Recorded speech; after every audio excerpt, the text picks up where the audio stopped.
Hello friends, welcome to my YouTube channel KL study friends. CTET 20 जनवरी आपका first shift का paper हो चुका है और यहाँ पर हम उसका एनालिसिस देखने वाले हैं कि क्या कुछ क्वेश्चन यहाँ पर पूछे गए हैं। ठीक है, तो सबसे पहले हम ईवीएस के क्वेश्चन देखेंगे और यहाँ पर करीबन 13 से 14 क्वेश्चन हमें मिल चुके हैं। तो आप यहाँ मिला सकते हैं कि आपने कितने क्वेश्चन सही किए हैं और कितने क्वेश्चन गलत। ठीक है, और यदि आपको कोई क्वेश्चन याद है तो आप कमेंट्स में ज़रूर पूछ लें। और हम ईवीएस के बाद में सीडीपी के भी सारे क्वेश्चन देखेंगे कि क्या क्वेश्चन पूछे गए हैं। तो देख लेते हैं। सबसे पहला क्वेश्चन पूछा गया है ईवीएस में आपका कि 6 महीने से अधिक दिनों तक अंतरिक्ष में समय बिताने वाली महिला कौन सी हैं जिन्होंने विश्व रिकॉर्ड स्थापित किया है। तो इसका राइट आंसर हो जाएगा आपका option number B, Sunita Williams. ठीक है, इन्होंने सबसे अधिक टाइम अंतरिक्ष में बिताया। इसके अलावा यहाँ पर दिया गया है कर्णव मल्लेश्वरी, जो कि एक वेट लिफ्टर हैं अर्थात भारोत्तोलक हैं। यह वेट उठाने का कार्य करती हैं और लगभग 12 वर्ष की उम्र से ही ये वेट उठाने का कार्य कर रही हैं। इनके पिता पुलिस हवलदार हैं और ये आंध्र प्रदेश के नर्मदा की निवासी हैं। ठीक है, ये इसीलिए अतिरिक्त फैक्ट बताते हैं कि यदि आपकी शिफ्ट में इससे क्वेश्चन बने तो आपका आंसर सही होना चाहिए। इसके बाद दिया है कल्पना चावला। तो पहली अंतरिक्ष यात्री जो है वो कल्पना चावला है और इनकी लौटते समय विमान में आग लग जाने से मृत्यु हो गई थी। तो ये भी याद रखिए 2003 में। ठीक, नेक्स्ट है बछेंद्री पाल, माउंट एवरेस्ट पर चढ़ाई करने वाली महिला। ठीक, नेक्स्ट है आपका क्वेश्चन आज पूछा गया कौन सी एक मानवीय क्रिया है। तो ये क्वेश्चन था, क्या है इसके ऑप्शन, खनन, भूकंप, ज्वालामुखी उद्गार या जलवायु परिवर्तन। तो मानवीय क्रिया से मतलब है कि जिसमें मानव हस्तक्षेप कर सकता है, तो वो है आपकी खनन। ठीक है, जो भूकंप होता है ये प्राकृतिक घटना होती है, ज्वालामुखी उद्गार आपका प्राकृतिक होता है और जलवायु परिवर्तन भी एक प्राकृतिक घटना है। तो ये सभी मानवीय क्रियाएं नहीं बल्कि प्राकृतिक क्रियाएं हैं, जबकि जो खनन है वो आपकी एक मानवीय क्रिया है। ठीक, नेक्स्ट क्वेश्चन है आपका, बाजरे का कौन सा भाग ओखली में डालकर कूटा जाता है। तो क्या आपके ऑप्शन ए थे या फिर ऑप्शन अलग थे, तो आप कमेंट्स में बताएं। तो यदि ऐसा क्वेश्चन था तो इसका राइट आंसर हो जाएगा भुंटा, या फिर ऐसा था कि कौन सा भाग कूटकर खाया जाता है, तो फिर हो जाएगा आपका बीज। ठीक है, नेक्स्ट क्वेश्चन है, नीचे दिए गए समूह में से कौन सा समूह सर्वाहारी से संबंधित है। तो 3 प्रकार के जीव होते हैं, एक शाकाहारी, एक मांसाहारी और एक सर्वाहारी। तो शाकाहारी जो केवल शाकाहारी चीज़ों पर डिपेंड रहते हैं, मांसाहारी जो होते हैं वो आपके मांस जैसी चीज़ें खाते हैं, और सर्वाहारी में आपके जो दोनों प्रकार का भोजन ग्रहण करते हैं वो सर्वाहारी कहलाते हैं। तो यहाँ दिया है बिल्ली, बाघ और शेर। क्या ये सर्वाहारी है? तो नहीं, ये तीनों के तीन ही आपके मांसाहारी हैं। नेक्स्ट दिया है मनुष्य, बिल्ली और बाघ। ठीक है, तो यहाँ मनुष्य सर्वाहारी है और ये दोनों ही मांसाहारी हैं, तो ये भी नहीं। फिर दिया है कुत्ता, बिल्ली और मनुष्य, तो ये तीनों ही आपके क्या हैं, सर्वाहारी हैं। क्या है, सर्वाहारी हैं। तो इसका राइट आंसर आपका ऑप्शन सी हो जाएगा। नेक्स्ट क्वेश्चन दिया है, दिल्ली मध्य में स्थित है, इसके सापेक्ष लखनऊ जो कि आपके उत्तर प्रदेश की राजधानी है, और चंडीगढ़ जो आपके पंजाब की राजधानी मतलब यूनियन टेरिटरी मानी जाती है। तो दिशा बतानी थी हमें। तो यहाँ पर आपने मैप देखा होगा, तो आपको बता दें कि जो आपका इस तरीके का मैप रहता है, तो यहाँ पर आपका दिल्ली है। ठीक है, अब दिल्ली के सापेक्ष लखनऊ जो पड़ेगा वो यहाँ पड़ता है, लखनऊ उत्तर प्रदेश, और चंडीगढ़ जो है वो आपका इस दिशा में। तो आपको दिल्ली के सापेक्ष बताना था, तो यहाँ से हम लाइन ड्रॉ करेंगे।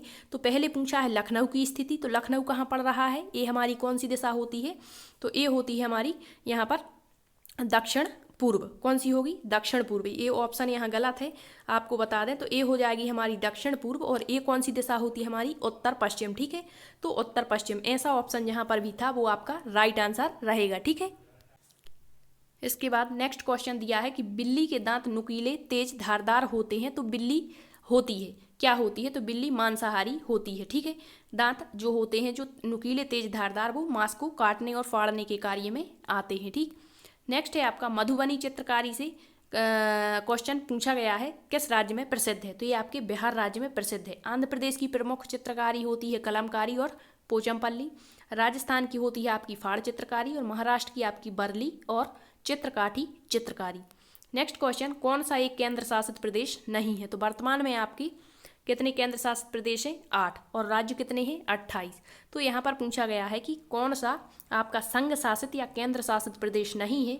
तो यहाँ दिया है दादर एवं नगर हवेली, दमन एवं दीप। ये पहले 2 अलग अलग केंद्र शासित प्रदेश होते थे, लेकिन जब से आपका जम्मू कश्मीर और लद्दाख नए केंद्र शासित प्रदेश बनाए गए हैं तब से इनको मिला करके एक ही कर दिया है, अर्थात ये हमारा केंद्र शासित प्रदेश है। फिर दिया है अंडमान निकोबार द्वीप समूह, ये भी हमारा केंद्र शासित प्रदेश है।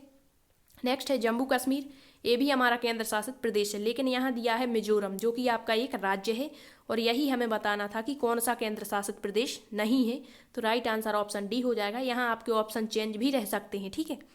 नेक्स्ट क्वेश्चन पूछा गया स्लॉथ से, भालू जैसा दिखता है लेकिन भालू नहीं है, यह बहुत ही आलसी जीव माना जाता है, सप्ताह में एक बार मलमूत्र त्यागने के लिए नीचे उतरता है, जिस वृक्ष पर रहता है उसी वृक्ष की पत्तियां खाता है, वृक्षों से लगभग 17 घंटे उल्टा लटक करके सोता है, इसकी औसत अवधि लगभग 40 वर्ष होती है।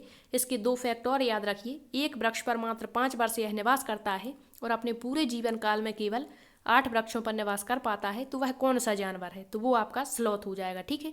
और ये कई बार रिपीट हो चुका है क्वेश्चन। नेक्स्ट पूछा गया नेपेंथिस के बारे में, आपका जो घटपर्णी शिकारी पौधा होता है, तो कहा है कि इसका मुंह छोटी छोटी कंटियों से ढका रहता है। ये गलत है, कंटियों से नहीं बल्कि पत्तियों से ढका होता है। नेक्स्ट कहा है भारत में नहीं पाया जाता, ये गलत है, यह भारत के मेघालय में और ऑस्ट्रेलिया इंडोनेशिया में पाया जाता है।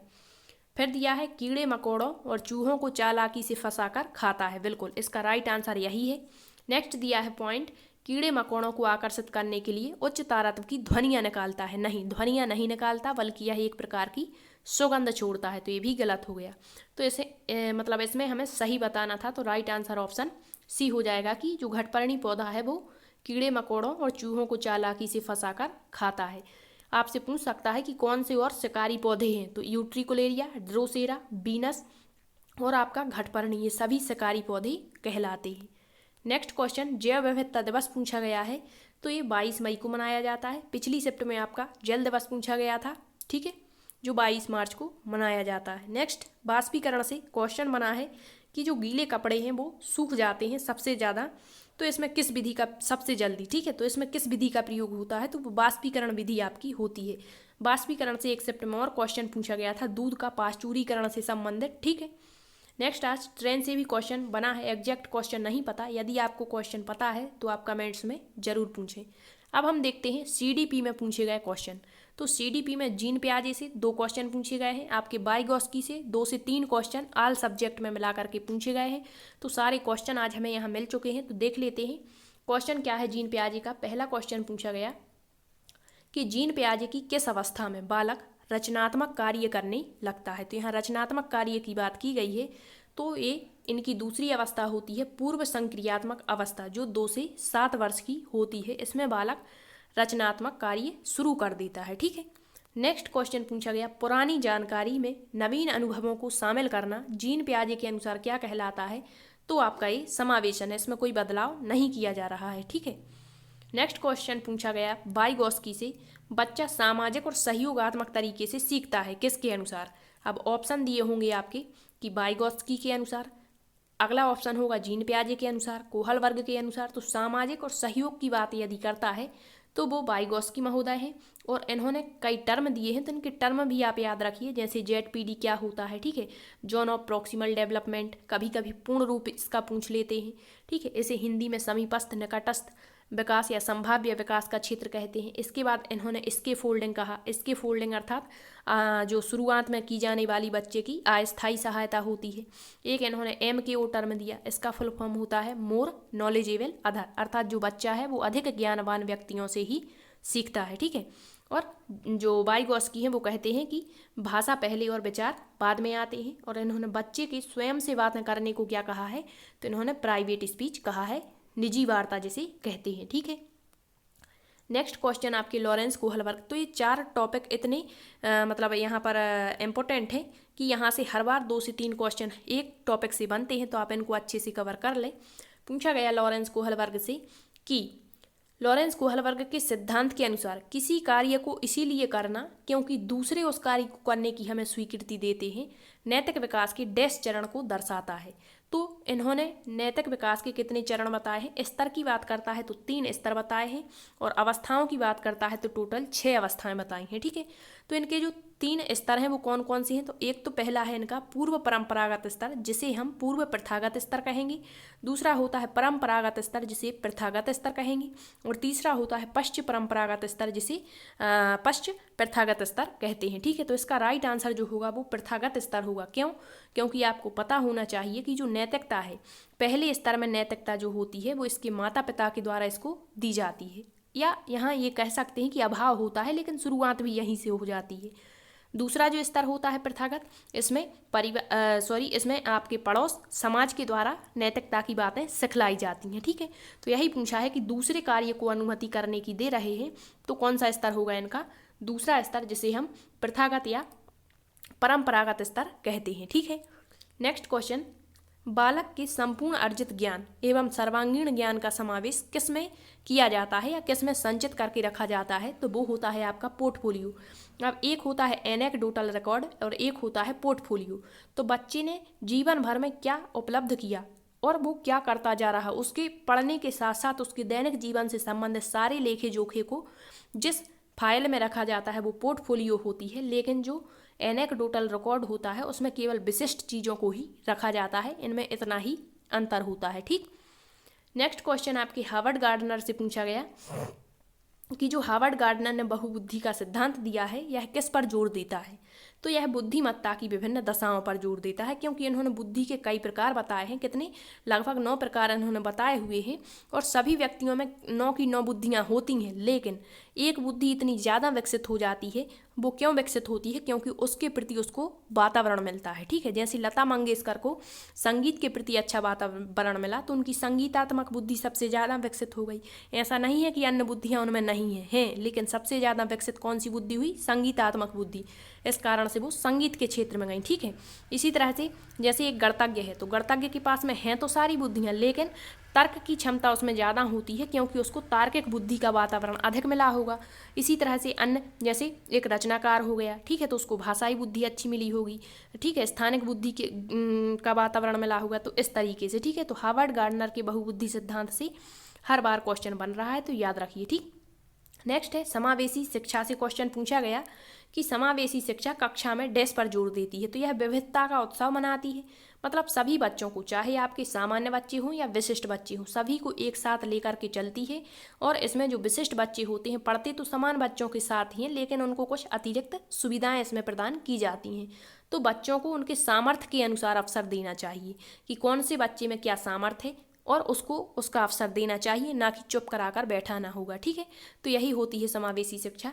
नेक्स्ट आपके डिसेबिलिटी से क्वेश्चन पूछा गया है। अब डिसेबिलिटी में एग्जैक्ट क्वेश्चन नहीं पता कि डिसकैलकुलिया पूछा गया या डिसलेक्सिया पूछा गया या डिसग्राफिया पूछा गया, तो फिर भी आपको बता दें कि जो डिसग्राफिया होता है, डिसग्राफिया, ग्राफिया बस देखना है आपको, और यह लेखन संबंधित अक्षमता होती है। मतलब एक बालक जो है वो पी को क्यू लिखता है, तो वो किस प्रकार की अक्षमता को प्रदर्शित कर रहा है, तो डिसग्राफिया को। पढ़ने संबंधी अक्षमता डिसलेक्सिया कहलाती, पी को बी पढ़ता है। ठीक है, तो पढ़ता है मतलब डिसलेक्सिया।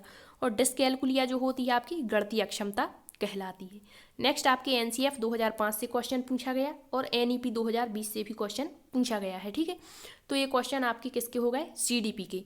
अब आपको बता दें कि आपके हिंदी में एक गद्यांश एक पद्यांश पूछा गया, और गद्यांश में जो आपका रहता है, इसमें जो टोटल ग्रामर कह दें तो 6 से 7 अंक की ग्रामर में आपका प्रत्यय है, संधि है, ठीक है, समास है, इससे क्वेश्चन बन रहे हैं। नेक्स्ट आपके मैथ में बेन हीले थ्योरी पूछी गई है। ठीक है, बेन हीले की थ्योरी मोस्ट इंपॉर्टेंट है आपके सीटेट के लिए, तो इसे आप एक बार कवर कर लें। जैसे Ben Healy theory, Alps theory हो गई। ठीक है, इसके बाद गणित की प्रकृति हो गई, गणितीय उपकरण हो गया, वेकस क्या होता है, टेनग्राम क्या होता है, जियोबोर्ड क्या होता है, इनसे क्वेश्चन पूछे जा रहे हैं। ठीक, नेक्स्ट आपको बता दें पूछा गया कि जैसे 5 अभाज्य संख्याओं का औसत क्या होगा। नंबर सिस्टम से 2 क्वेश्चन पूछे गए, भिन्न से 2 क्वेश्चन पूछे गए हैं, आपके एलसीएम से एक क्वेश्चन बना है। ठीक है, आपके आयत वर्ग जो क्षेत्रफल होता है आयतन, इससे भी क्वेश्चन पूछे गए कि इतने वर्ग को काटकर एक बड़ा वर्ग बनाया जाता है, तो ऐसा। ठीक है, एक तार को मोड़ करके, तो इस तरीके के क्वेश्चन मैथ में आपके पूछे जा रहे हैं। ठीक है, आई होप आपको सेशन पसंद आया हो, और यदि आपको कोई क्वेश्चन याद है तो आप कमेंट्स में ज़रूर पूछें। यदि आपको सेशन पसंद आया है तो शेयर जरूर करना। Thank you.